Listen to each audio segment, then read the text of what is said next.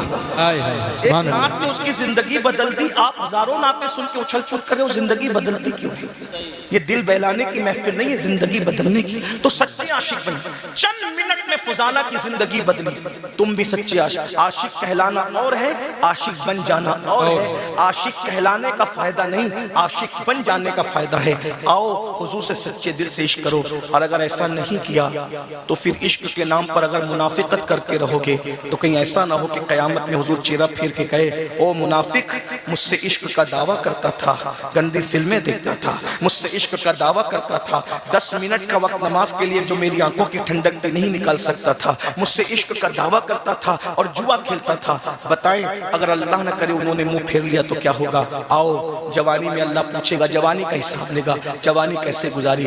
حضور پہ درود پڑھتے ہوئے گزارو, راتوں کو بستر پہ لیٹو تو درود پڑھتے ہوئے لیٹو, تاکہ جب اللہ پوچھے نا جوانی کی راتیں کیسے گزاری تو کہہ سکو مولا تو جانتا ہے نا کہ ہم تو تیرے حبیب کا ذکر کرتے کرتے سو جاتے تھے. میں سو جاؤں یا مصطفیٰ کہتے کہتے, کھلے آنکھ صلی اللہ کہتے کہتے, اپنے لیے بہت بڑا سہارا ہے عشق مصطفیٰ کا. آؤ حضور سے سچا عشق کریں. اور جس کو عشق ہوتا ہے وہ 3 باتیں کرتا ہے. نمبر 1 جس سے عشق ہوتا ہے اس کا ذکر زیادہ کرتا ہے. نمبر 2 اس کی باتوں پر عمل کرتا ہے. نمبر 3 جو چیزیں محبوب کو ناپسند ہے اس کو چھوڑ دیتا ہے. تینوں چیک کرو, تینوں اپنے اندر ہے.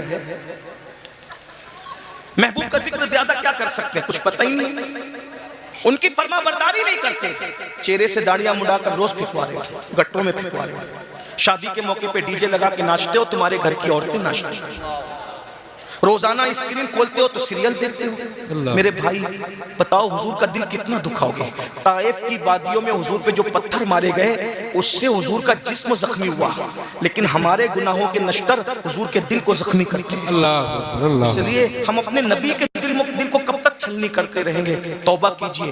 عرس قادری کریمی میں آئے ہو, بدلیے اور اسمی اور رسمی عاشق بننے کی بجائے فضالہ کی طرح سچی عاشق بن جائیے. میرے بھائی جو عاشق بن جاتا ہے پھر کعبہ نیچے نظر آتا ہے, بلال کے قدم کعبے کی چھت پہ نظر آتے ہیں. جو عاشق بن جاتا ہے وہ اسے قرنی کے پاس صحابہ دعا کرانے کے لیے جاتے ہیں. آئیے اس محبوب کو دل دے دیجئے. سب سے دل لگاؤ گے دھوکہ کھاؤ گے, آقا سے دل لگاؤ گے یہاں بھی کامیاب ہو جاؤ گے وہاں بھی کامیاب ہو جاؤ گے. ہو نہ یہ پھول تو بلبل کا ترنم بھی نہ ہو, چمن دہر میں کلیوں کا تبسم بھی نہ ہو نہ ساقی تو پھر میں بھی نہ ہو, خم بھی نہ ہو. خیمہ افلاک کا استادہ اسی نام سے ہے, بس بھی ہستی تپش آمادہ اسی نام سے ہے. قوت عشق سے ہر پست کو بالا کر دے, قوت عشق سے ہر پست کو بالا کر دے. دہر میں اسم محمد سے اجالا کر دے, کی محمد سے وفا تو نے تو ہم تیرے ہیں. یہ جہاں چیز ہے کیا لوح و قلم تیرے ہیں. جس آیہ کریمہ کی میں نے تلاوت کی ہے, اللہ تبارک و تعالیٰ اس کے متعلق مجھے حق کہنے, آپ سب کو حق سن کر اس پر عمل کرنے اور اسے عام کرنے کی توفیق عطا فرمائے. کہتے ہیں کہ ہر چیز کی ایک ابتدا ہوتی ہے اور اس کی انتہا ہوتی ہے. ہر شے کی ابتدا ہے اور اس کے بعد اس کی انتہا ہے. اس کی شروعات ہے اور اس کے بعد اس کا اینڈ ہے. اس کا آغاز ہے, اس کا انجام ہے. آپ کسی بھی چیز کو دیکھ لیں, شروع اور ختم, شروع اور ختم. لیکن شروع اور ختم کے درمیان ایک بیچ کا وقفہ ہے جس کو درمیان کہتے ہیں, جس کو شباب کہتے ہیں. مثال کے طور پر سورج ہر صبح کو نکلتا ہے, یہ اس کا آغاز سمجھ لیں, اور اس کے بعد ڈوب جاتا ہے, یہ اس کا انجام سمجھ لیں. لیکن آغاز اور انجام کے بیچ میں ایک درمیانی حصہ ہے جس کو اس کا عالم شباب کہہ لیجئے, کہ جب وہ سر پہ ہوتا ہے, سورج جب نکلتا ہے ہر آدمی اس کو آنکھیں لگا کر دیکھ سکتا ہے. سورج جب غروب ہوتا ہے تب بھی اس کی آنکھوں میں آنکھیں ڈال کے دیکھا جا سکتا ہے, مگر جب سورج کا عالم شباب ہوتا ہے تو اس سے کوئی آنکھیں ملا نہیں سکتا. اسی طریقے سے آپ دیکھیں, ہلال نکلتا ہے پہلی شب میں اور آخری شب میں ڈوب جاتا ہے, یہ اس کا آغاز اور انجام ہے. لیکن اس کے بیچ کا وقفہ جو ہے جسے بدر کامل کہتے ہیں, ماہ کامل کہتے ہیں, 14ویں کا چاند کہتے ہیں, یہ اس کا شباب ہے. اسی طریقے سے ایک کلی ہے جو چمن کے اندر آنکھیں کھولتی ہے اور اس کے بعد پھر وہ مرجھا جاتی ہے, لیکن آنکھیں کھولنے کھلنے اور مرجھانے کے درمیان میں اس کا عالم شباب ہے. جب وہ کلی مسکرا کر کے کھلتی ہے تو شگفتہ گل بن جاتی ہے. اور اللہ اکبر جب وہ کلی پھول بنتی ہے مسکرا کر, یہ اس کا عالم شباب ہے. کسی کی دستار میں رکھی جاتی ہے, کسی کے گلے میں پہنائی جاتی ہے, کسی محفل کی زینت بنتی ہے. اس کا مطلب یہ ہے ہر چیز کا عالم شباب بڑا سہانا ہوتا ہے, بڑا خوبصورت ہوتا ہے. اسی طریقے سے رات کو بھی دیکھ لیں, شام کا آغاز ہوتا ہے, صبح پر انجام ہوتا ہے. لیکن جب رات نصف ہوتی ہے اور رات کی سیاہ زلفیں جب افق پر چھا جاتی ہے تو کتنا خوبصورت سما لگتا ہے. پھر کھنک والی ہوائیں بھی چلتی ہے اور اس کے بعد جو ہے ٹھنڈی ٹھنڈی ہوائیں انسان کے پورے وجود کو جو ہے مسحور کر دیتی ہے. پتا چلا کہ ہر چیز کا شباب بڑا خوبصورت ہے اور شباب ہی کو جوانی کہتے ہیں. اچھی طرح یاد رکھیں, آپ بھی جوانی کو پسند کرتے ہیں, ہم بھی جوانی کو پسند کرتے ہیں, فطرت بھی جوانی کو پسند کرتی ہے. لیکن جیسے آپ اور ہم جوانی کو پسند کرتے ہیں, فطرت جوانی کو پسند کرتی ہے, قدرت بھی جوانی کو پسند کرتی ہے.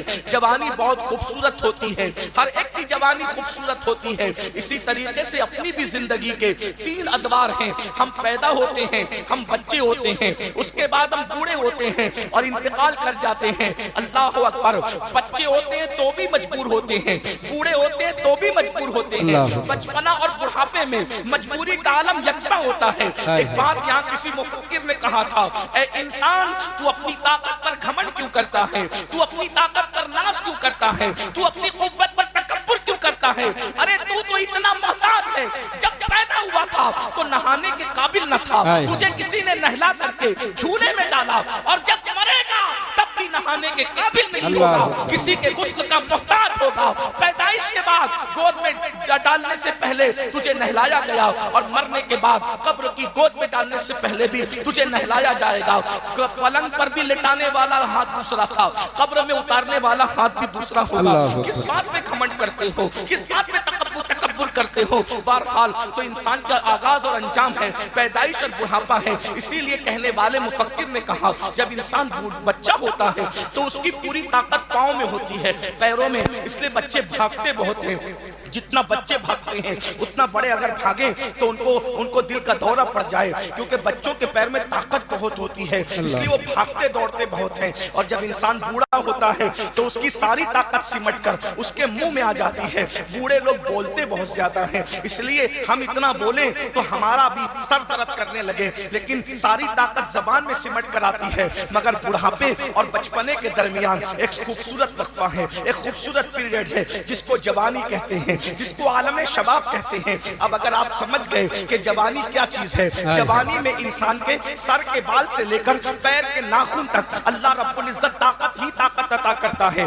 آنکھوں میں طاقت ہوتی ہے, زبان میں طاقت ہوتی ہے, نگاہوں میں طاقت ہوتی ہے, کانوں میں طاقت ہوتی ہے, پورے وجود میں طاقت ہوتی ہے. یہ جوان ہی ہے جو اللہ اکبر پہاڑوں کو کاٹ کر کے راستے بنانے کا ہنر جانتے ہیں. یہ جوان ہی ہے جو زمین کا سینہ چیر کر کے نہریں نکالنے کا ہنر جانتے ہیں. یہ جوان ہی ہے جو آفاق پر کمندے ڈالنے کا حوصلہ رکھتے ہیں. یہ جوان ہی ہے جو سورج کی شعاعوں کو گرفتار کرنے کی صلاحیت رکھتے ہیں. یہ جوان ہی ہے جو چاند پر کمندے ڈالنے کا حوصلہ رکھتے ہیں. ہاں وہ جوان ہی تھے جنہوں نے اندلس کے ساحل پر کشتیاں جلائی تھی. وہ جوان ہی تھے جنہوں نے بحر ظلمات میں گھوڑے دوڑائے تھے. وہ جوان ہی تھے جنہوں نے یورپ کے کلیساؤں میں اذانیں پڑھی تھی. وہ جوان ہی تھے جنہوں نے افریقہ کے تپتے ہوئے صحراؤں میں اذانیں پڑھی تھی. اقبال کو کہنا پڑا تھا, دی اذانیں کبھی یورپ کے کلیساؤں میں اور افریقہ کے تپتے ہوئے صحراؤں میں.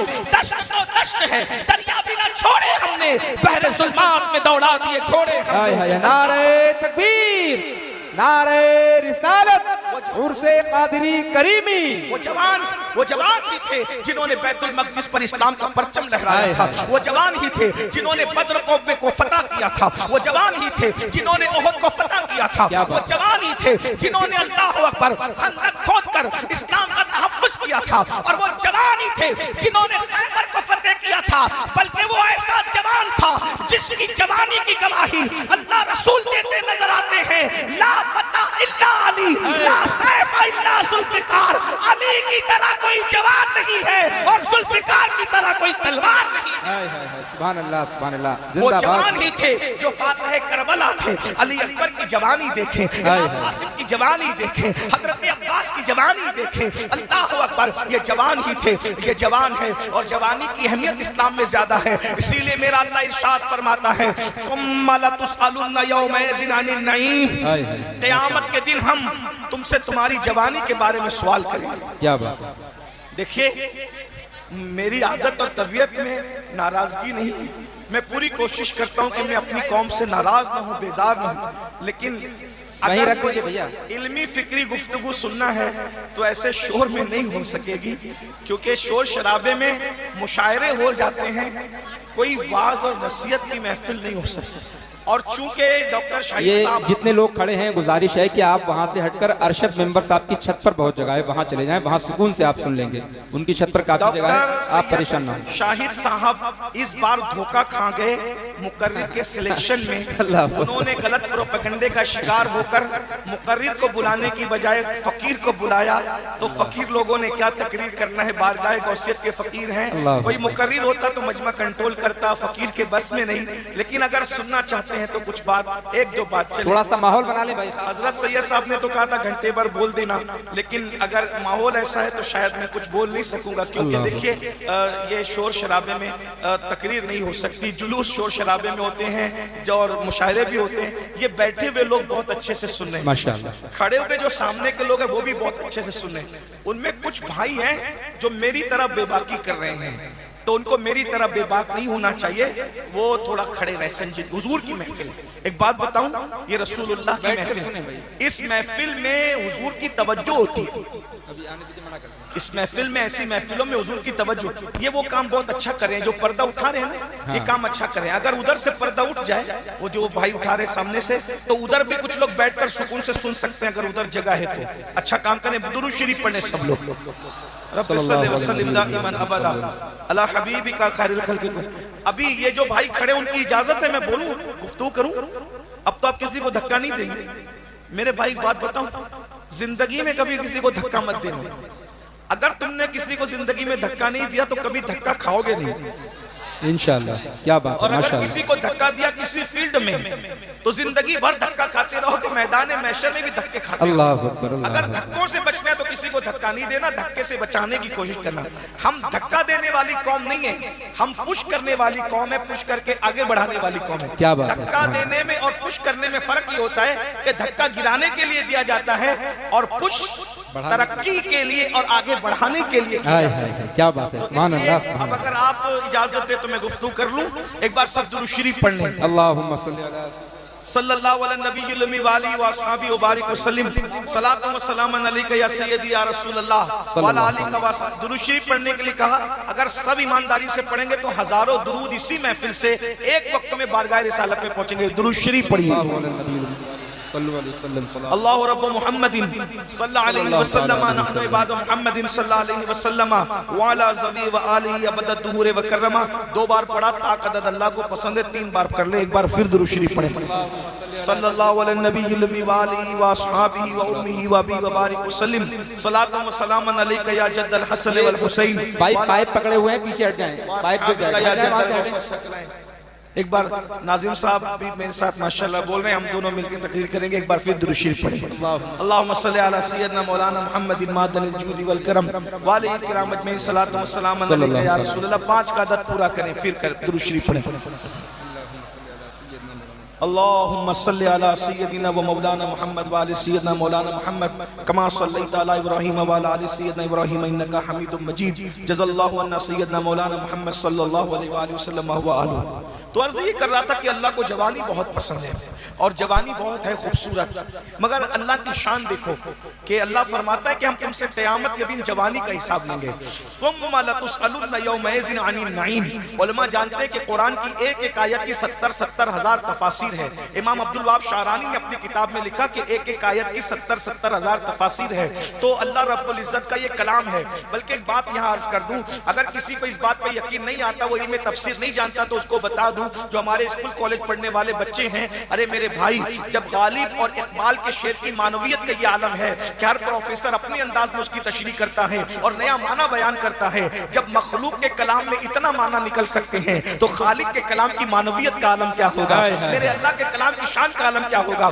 بلکہ قرآن کے بارے میں تو صوفیہ فرماتے ہیں کہ قرآن کا نزول بند ہو گیا ہے، مگر قرآن کے معنی کا نزول آج بھی علماء کے دل پر ہو رہا ہے، ہر وقت عالم کے دل پر ایک نیا معنی نازل ہوتا ہے۔ اللہ اکبر۔ تو اندازہ فرمائیں تو نعیم کے بارے میں اللہ فرماتا ہے ہم تم سے کل قیامت کے دن نعیم کے بارے میں پوچھیں گے، تو نعیم کی بہت ساری تفاسیر کی گئی، کسی نے کہا غذا کے بارے میں، کسی نے کہا لباس کے بارے میں، کسی نے کہا پانی کے بارے میں، کسی نے کہا نعمت کے بارے میں، لیکن اور بلکہ ایک بات یہ بھی کہہ دوں، ایک قول یہ بھی ہے کہ نعیم سے مراد یہاں پر علی مرتضیٰ اور اولاد علی کی محبت کا سوال ہے، یہ بھی ہے، کیا بات یہ کہ یہ نعمت عظمیٰ ہے۔ پوچھا جائے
عشق کرتا ہے تو تیرے موبائل کے اسکرین پر ہیرو کی تصویر کیوں ہے؟ اگر تو حضور سے عشق کرتا ہے تو حضور کی سیرت تو پڑھتا کیوں نہیں؟ تو روزانہ 3 گھنٹے کی فلم تو دیکھتا ہے لیکن روزانہ تو 3 منٹ بھی نبی کی سیرت نہیں پڑھتا.